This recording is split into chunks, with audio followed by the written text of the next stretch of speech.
欢迎来到思维源流，订阅本频道，迅速建立你的顶尖思维体系，助力成就你的人生赢家。这期视频先问大家一个问题：为什么很多处于社会底层的人，不管他怎么努力，总是很难改变自己的困境？今天就来跟大家聊聊关于底层束缚本质上的真相，让你明明白白的清楚认识到，究竟是什么将你一直束缚在社会底层。我早2年做心理咨询师的时候，我就发现很多人都有一个共同的问题，就是他们太内向了，太在乎别人怎么看他们了，朋友不多，聊天也就是互相吐槽，自信心不足，总听到别人说他们的坏话，家里也没什么钱，也没什么特长，就靠打工养活自己，一旦失业就没钱了。生活就像个圆筒跑步机上的仓鼠，只能拼命跑，不敢停下来，也不知道自己要去哪里，也不知道什么时候能到达终点。有些人想要改变这种状况，但是很难做到。我给他们一些咨询和建议，但是只有少数人能真正改变自己的生活。为什么呢？因为有很多东西在限制你。有些人想要往上爬，但总有人拉你往下。如果你不解开这些限制，你永远不能真正改变。每个人的情况都不一样，如果你想要改变自己的现状，你必须要先明白是什么在限制你，然后才能找到适合你的方法。这个视频很长，我会分3部分来说。第一部分是什么是真正限制我们的东西，第二部分是怎么摆脱这些限制，改变自己的命运，第3部分是我在实际操作上的一些经验和建议。看完这个视频，你不会马上赚到100万，但是你会对自己有更深的了解，知道怎么让自己变得更好。这个视频对你的提升将是持久而有效的。我的理念是，人只能和自己比较，我们做的一切都是为了让自己比以前更好。废话不多说，现在就开始我们今天的正题。限制我们的东西其实有4种：家庭、情绪、经济和知识。但这些只是十分笼统的问题，在它们后面还有更深层次的本质问题。只有搞清楚了这个东西的来龙去脉，我们才能真正的改变。在中国几千年的传统文化中，家庭制度一直是稳定不变的，父母的权威无可挑战，他们会为子女的人生安排好一切，从学习到工作，从恋爱到婚姻，甚至连穿什么衣服都要管。如果子女有不同的想法和选择，就会遭到父母的批评和否定。为了适应这样的家庭环境，子女只能顺从父母的意志，取悦他们的情绪。这样长期下来，就会形成一种缺乏安全感和自信心的心态，不敢有自己的主张和判断，总是想着迎合别人的期望和需求。这并不是要怪罪父母或者自己，而是要认识到自己的成长背景和影响。我们都是根据自己的经验来解决问题的。当我们将来成为父母时，也可能会用自己的方式去指导孩子的人生。其实每个人都希望有一个人能够给自己正确的指导和建议，但问题是对方是否有这样的能力和条件。我们生活在一个快速变化的时代，父母或者祖父母那一代人的经验和观念已经不能适应现在的社会环境和发展趋势了。他们可能会建议你稳定工作，听从领导，不要轻易跳槽，因为在他们那个年代，国企是铁饭碗，有保障，有福利，有分房，有补贴。而自由职业或者做小生意是没有保障、没有前途的选择。但是现在已经不是那个时代了。1986年就开始实行劳动合同制了。20年前还有大学生包分配工作呢。20年前还在执行计划生育政策呢。现在已经鼓励3胎了呢。社会变化的越来越快，父母过去积累总结的经验就越来越失效。你是否曾经感受过，父母用他们那个年代的经验，想要引导你的现代生活，你按照父母的经验去社会，却发现自己像个文盲，在社会上一窍不通，什么都不懂，一切都要从头学起。你会觉得自己比别人落后，和别人有很大的差距。这是因为时代变化太快了，父母已经没有能力给你正确的人生指导，他们还要干涉你的选择或者向你索取。你觉得这就是家庭对你的束缚吗？其实这只是表面现象。如果父母能够给你有效的人生指导，在生活工作上给你支持和帮助，你还会觉得家庭是束缚吗？我们不能只看结果的好坏，而要看问题的本质。为什么父母会干涉你和支配你呢？这真的是家庭束缚的根源吗？我想用一个精神接生术的方法来帮助你找到答案。我先问你一个问题，你觉得父母意识到他们这样做是在控制你和束缚你吗？欢迎在评论区留下你的看法。小时候，父母可能经常跟你说，隔壁家的小明每次考试都第一名，你怎么老是不及格呢？我辛苦挣钱供你读书吃饭穿衣，就为了换来这样的结果吗？如果你成绩好，听话懂事，如果你成绩差，胡闹无理，他们并不认为这是对你的控制和束缚，他们觉得这是为了你好。因为很多父母把你当成他们自己的一部分，而不是一个独立平等的个体，这才是家庭束缚更深层次的原因。在生命上，你是他们的延续；在生活上，你是他们的延伸。就像他们的四肢一样，父母希望四肢听话，对四肢的投入关心和爱能给自己带来回报。父母没有把你当成一个和他们一样有自己思想和选择的独立个体，而是一个永远长不大的孩子。很多家庭，父母喜欢哭穷。当你看到一个喜欢的东西时，父母会说，我们家穷，买不起。原生家庭给了你穷教育，让你觉得自己不如别人，产生自卑心理。其实，父母应该把家庭财务状况如实告诉孩子，把孩子当成和自己平等地位的家庭成员，让孩子有建议权和决策权，这样才能培养孩子正确的财富观。父母没有把子女当成和自己平等地位的独立个体，这就是家庭束缚最深层次的原因吗？我只能说，还不是。家庭最深层次的束缚是情感观念。父母对子女的情感和爱非常复杂，它和其他形式的爱都不一样。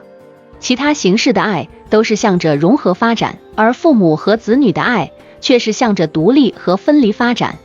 你能成为一个独立的个体，组建一个独立的新家庭，这才是良好的原生家庭父母对你最大的爱。能否意识到这一点，不是能力或者智商上的差异，而是观念上的差异。如果你不明白这个观念，等你以后有了子女，也可能会重蹈父母的覆辙。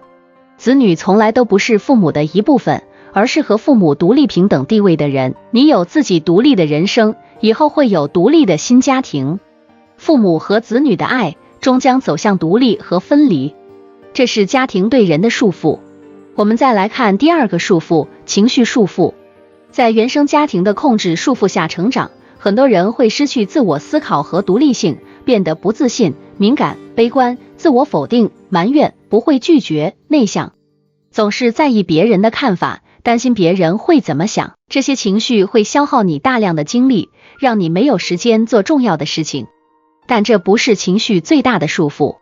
情绪真正的束缚是情绪会让事情变得更糟糕。美国社会心理学家费斯汀格有一个很出名的判断，被人们称为费斯汀格法则。生活中的 10% 是由发生在你身上的事情组成，而另外的 90% 只是由你对所发生的事情如何反应所决定。费斯汀格在他的书中引用了一个案例，案例的主角是卡斯汀，他一大早起床刷牙，顺手把自己的名贵手表放在了洗手台。妻子担心手表会被水弄湿，就把它拿到了餐桌上。儿子起床后到餐桌上吃早餐，不小心把手表从桌上弄掉了。卡斯汀很珍惜手表，打了儿子一顿，又对妻子发火，妻子也不甘示弱，说是为了保护手表不受水的侵害。卡斯汀说他的手表是防水的，两个人就争执起来。卡斯汀气得不行，没吃早餐就开车去公司了。快到公司的时候，才发现忘记带公文包了，赶紧回家拿，但是家里没人了。妻子去上班了，儿子也去上学了。卡斯汀的钥匙在公文包里，他没法进屋，只好给妻子打电话要钥匙。妻子急急忙忙地往家跑，结果撞倒了路边的水果摊，水果摊主不让他走，要他赔钱，他只好掏钱赔偿了才脱身。卡斯汀拿到公文包到公司已经迟到了半个小时，被老板狠狠批评，心情很糟糕。下班之前又和同事因为一件小事发生了争执，妻子也因为迟到早退被扣掉了当月的全勤奖金。儿子本来有机会在棒球赛中夺冠的，但因为心情低落，表现不佳，第一轮就被淘汰了。这个案例听起来很离奇，但其实每天都在我们身边发生着类似的事情，只是你可能没有察觉到罢了。生活中很多不愉快的事情并不是由事物本身造成的，而是由自己的情绪一步步引发的，是自己主观创造出来的，并非一开始就存在的客观现实。这个案例中最初存在的客观现实只有一个，那就是手表坏了，之后发生的事情都是情绪在一步步推动着。每天都沉浸在情绪中，你根本无法注意到生活中的机遇。我曾经和一个朋友讨论过这类事情，最后我们总结出一个应对这些事情的方法，就是时刻提醒自己，这是你的想法和情绪还是事实。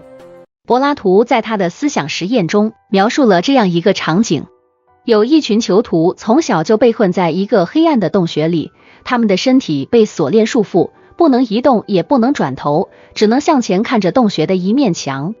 在他们的后面有一盏明亮的火炬，而在火炬和囚徒之间有一条小路和一堵矮墙。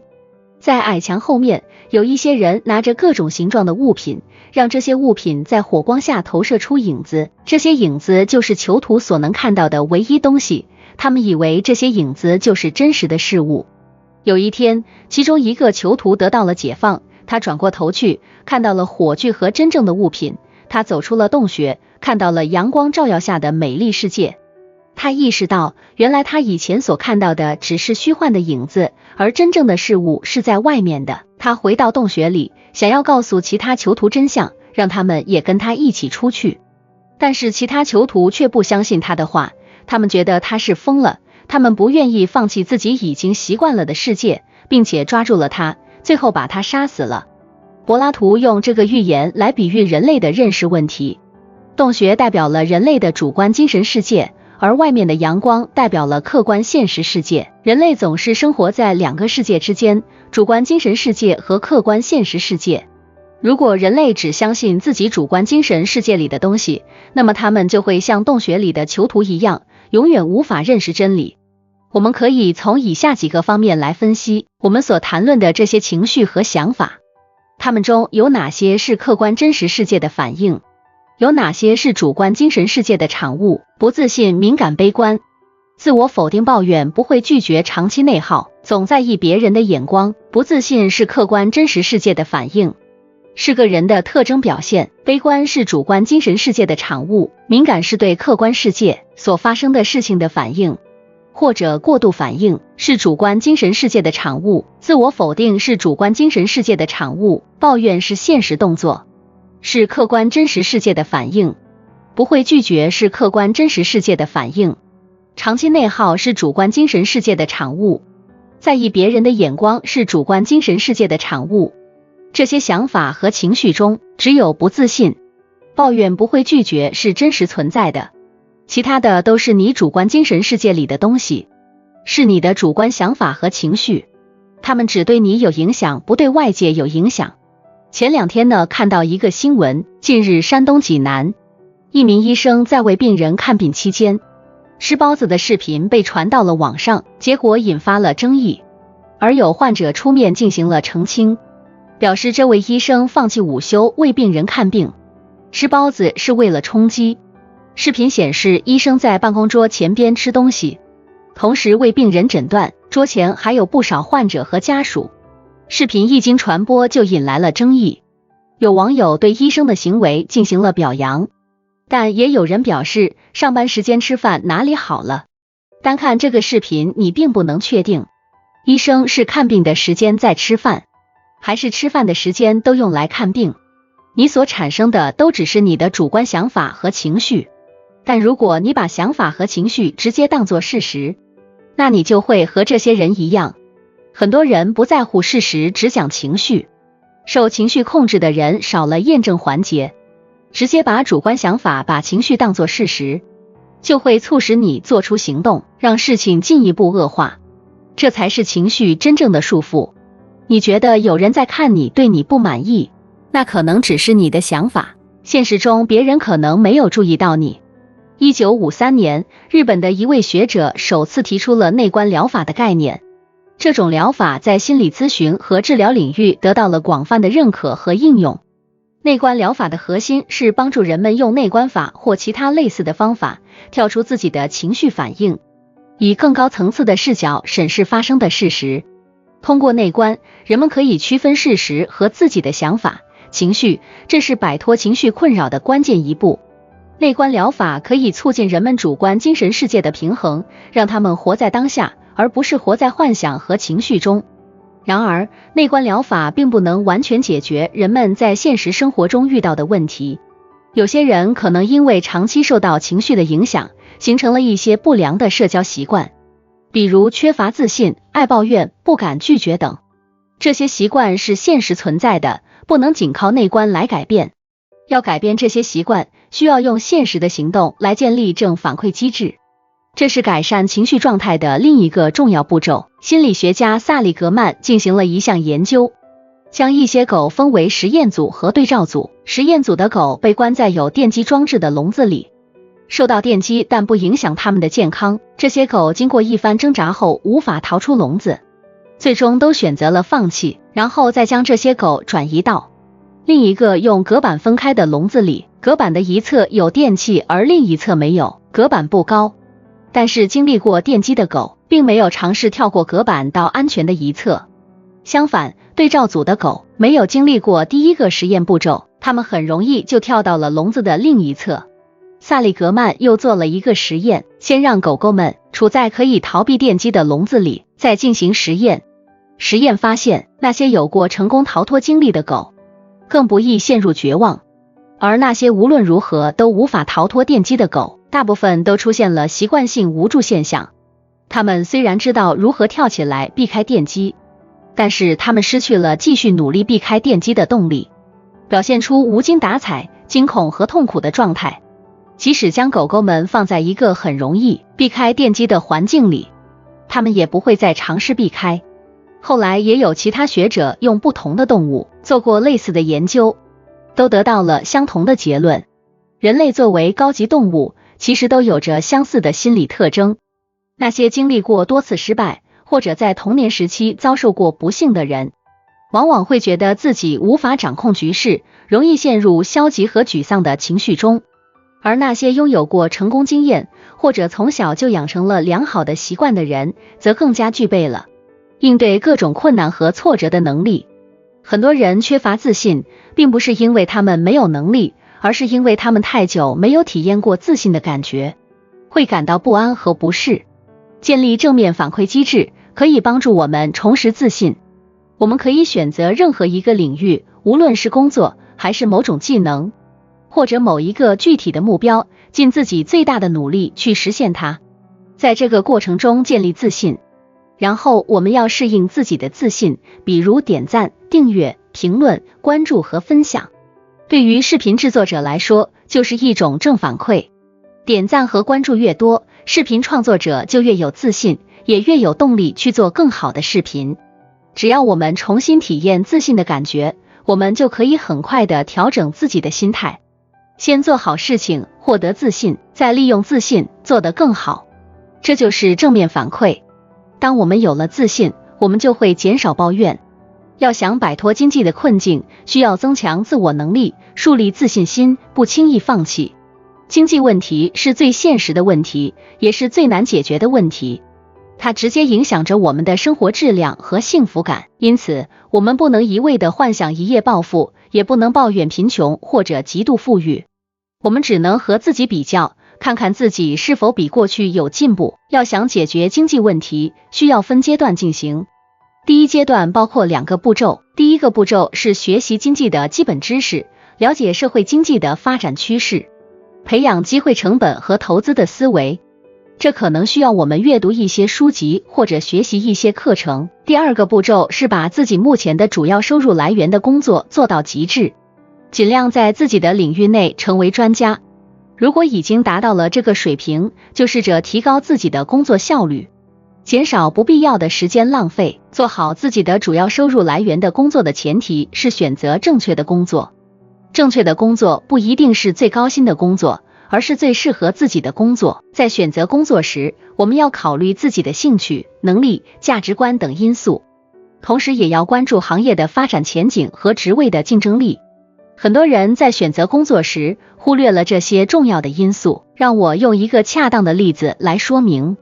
假设你是新东方英语的新员工，你有2个教学方向可以选择，一是教授留学英语，二是教授高中英语，你会偏向哪一个？欢迎在弹幕中发表你的看法。如果我要选择的话，我会倾向于教授留学英语。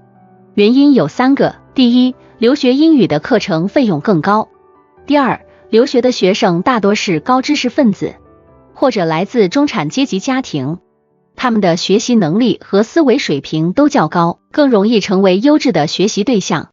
第三，高中英语很多人是应付考试而学习，而留学英语是出于自身需求而学习。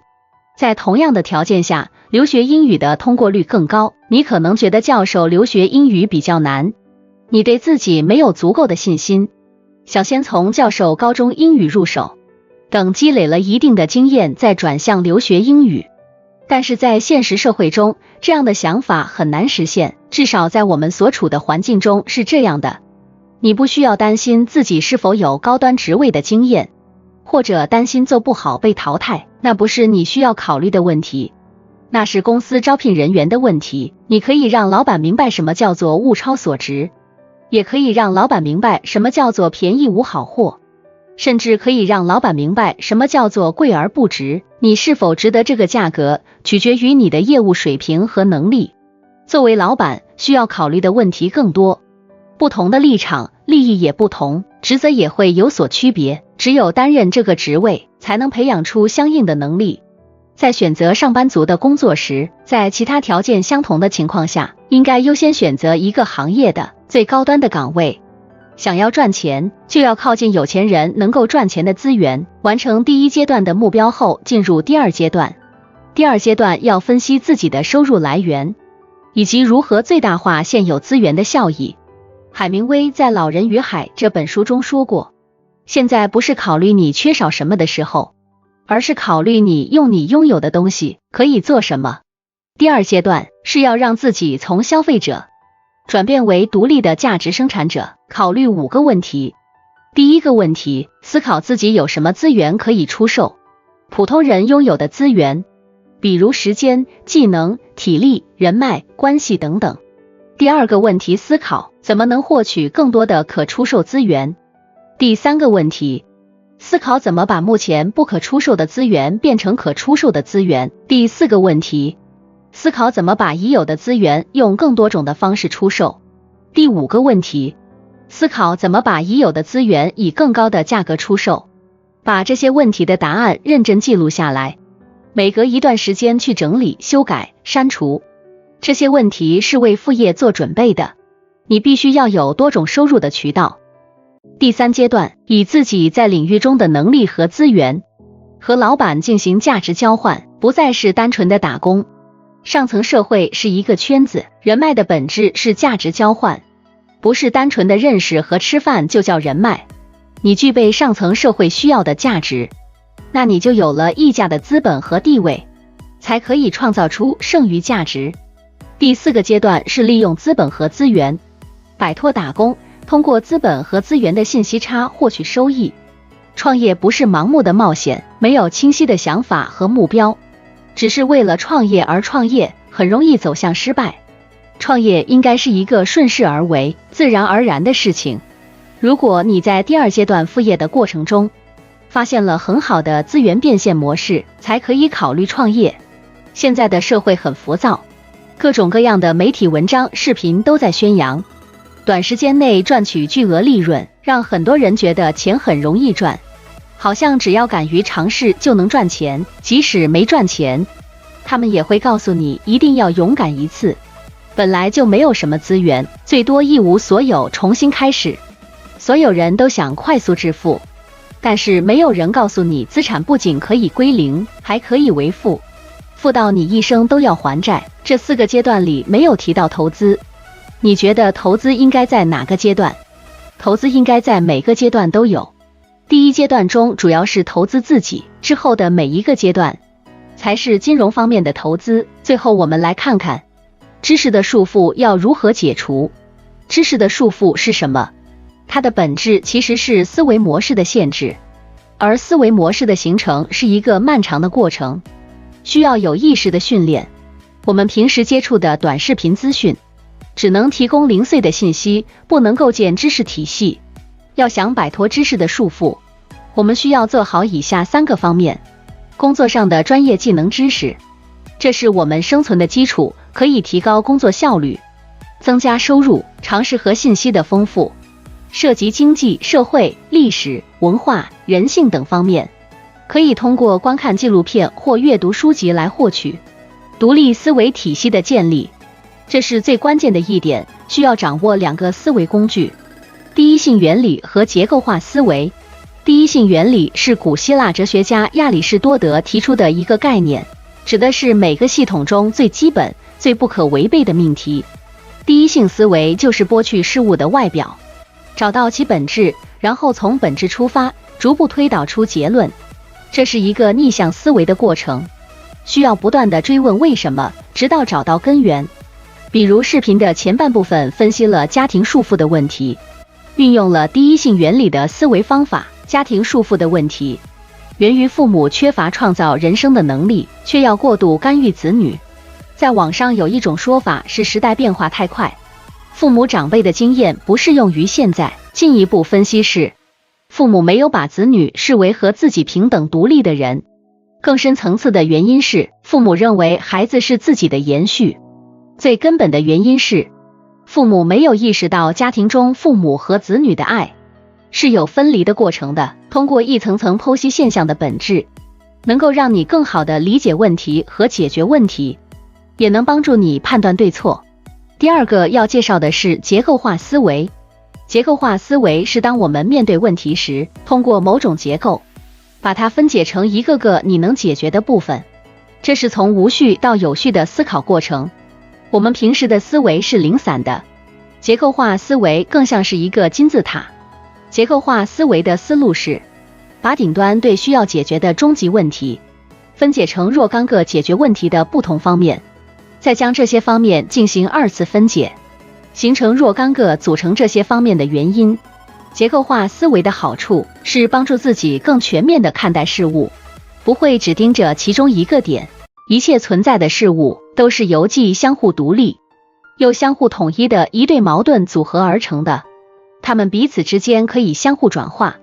底层的人最缺的其实就是结构化思维。大部分的观念，比如勤劳致富、天道酬勤、选择比努力重要等等，都是一种绝对化思维，其实都只是事物中的一个方面，你只盯着其中一处，一定会忽略其他的关键信息。结构化思维像金字塔，我觉得它更像是一个种子，一个种子生根发芽，长出主干、枝干和树叶，最终会成为一棵大树。不用着急截图，看了懂了才是你的东西，谁也拿不走。视频文字版和完整的结构图，后续整理完会放在公众号，你什么时间去找，能不能找得到，就看你的思维体系了。第3部分是我自己的一些避坑建议。第1个建议，一定要投资自己。学习是一种投资，这是花钱也要做的事。一个东西的价值，不只是它当前的价值本身，更多的是它以后能给你带来的价值。长远来看，投资自己比投资任何进入产品的回报率都高。第2个建议，直接站在巨人的肩膀上，学习更成熟的经验和方法。如果你完全靠自己的经验去成长，会有很多问题。第一，会走很多弯路，因为你每个坑都要踩一遍，甚至踩几遍。第2，成功的速度会比较慢。第3，天花板比较明显。你的能力有多强，就看你知道多少。不要觉得自己的问题是独一无二的，肯定有人以前也碰到过，而且可能已经有更棒的解决方案了，只是你还没发现。你觉得很厉害的点子，可能在别人眼里是小菜一碟。第3个建议是改变消费习惯。买了一大堆苹果，从坏的开始吃，结果吃了一堆烂苹果，买了一些没用的东西，就因为便宜，这才是最浪费的。买东西的时候，如果觉得贵就不要买，如果觉得便宜就要买，那就错了。有用的东西就算贵也值得买，没用的东西就算白送也不要。第4个建议是记下自己的想法，我一直都这么做。我看到的、想到的，甚至一些好玩的梦，我都会用手机记下来，这样可以帮我思考。思考是每天必须做的事情，光靠搜索引擎是不够的。搜索引擎只能帮你确认你的想法对不对，或者解决一个疑问。如果你对某个问题不太懂，你也不知道该搜什么。第5个建议是定期复盘。复盘要常做，但始终要记住的是，复盘的目的是为了进步，不是为了找人背锅。失败了也别给自己找借口，结果不好不等于行动不对。失败后安慰自己说自己状态不佳，被人打扰了等等，这些都是让自己觉得好受点的理由，但这些理由都没解决一个最关键的问题，就是你下一步该怎么办。动物比人更懂这一点。比如一只狮子，它捕猎失败了，它会想自己状态不行，被其他动物干扰或者环境不好吗？不会，它只会想下一个我要吃什么。它不会给自己的失败找借口。你可以去找失败的原因，但最重要的是你下一步要做什么。生活要多变化，别一成不变。生活没变化就没机会出现。可以换换环境，认识新的人，学习新的知识等等，让你的生活多点新鲜感、新鲜事。有时候真正能让你翻身逆袭的机会，就藏在这些新鲜事当中。对于成年人而言，大多数的成长都源于不断的学习和吸收新的知识。当一个人经过一段艰难的奋斗之后，就会达到一个平稳的阶段，不再有太多的新知识涌入，这时候就容易陷入停滞。因此，第8个建议是要认清自己。比如你觉得这个视频的前半部分和后半部分哪个更有价值？欢迎在评论区留下你的看法。人是有智慧的生命，不像机器一样出了故障就无法自我修复。但是人只要能够深刻地发现自己存在的问题，就能够自然地进行改变，这是智慧生命的天性。认识得越深刻，改变就越顺其自然。所以我认为第1部分的内容更加重要，占了很大的比重。第9个建议是要用希望而不是恐惧来激励自己。希望和恐惧都能给人动力。比如有些人害怕过苦日子，所以更加努力的奋斗。这种动力来自于对残酷生活的恐惧。你不想过那样的生活，所以你更加努力。相反的情况是，你看到了更好的生活，看到了更优秀的人，你想成为那样的人，所以你更加努力。这种动力来自于对更好生活的希望。恐惧会让人一直处于焦虑状态，而希望则能给人更积极、更持久的动力。你有自己清晰的愿景，想要塑造怎样的自我，追求理想的生活方式，渴望改变世界也改变自己。短期来看，恐惧或许能激发你的动力，但长期来看，希望才是更好的动力。对美好生活的希望，比对艰难生活的恐惧更有价值。改变总会带来一定的焦虑，这是人之常情。适度的焦虑并非坏事，它说明你有积极向上的心态，并且在努力寻求突破，但也不要过于急切。阶层的跨越不是一蹴而就的，你只要不断地超越过去的自己就好。正如村上春树所说，当你走过了风雨，你就不再是从前的那个人。我曾经从事心理咨询工作，见过很多人最真实、最糟糕的一面，但我始终坚信，每个人都有无限的潜能。能看到这里的人，都是真正想改变自己困境的人。我希望我的思维视频能帮到你。一个名人的演讲可以帮助很多人改变人生困境。本频道汇聚了很多名人演讲的精华内容，分享给所有想改变自己人生困境的人。如果你觉得我是个说实话、干实事的人，还请你给视频点赞，更不要忘记订阅本频道。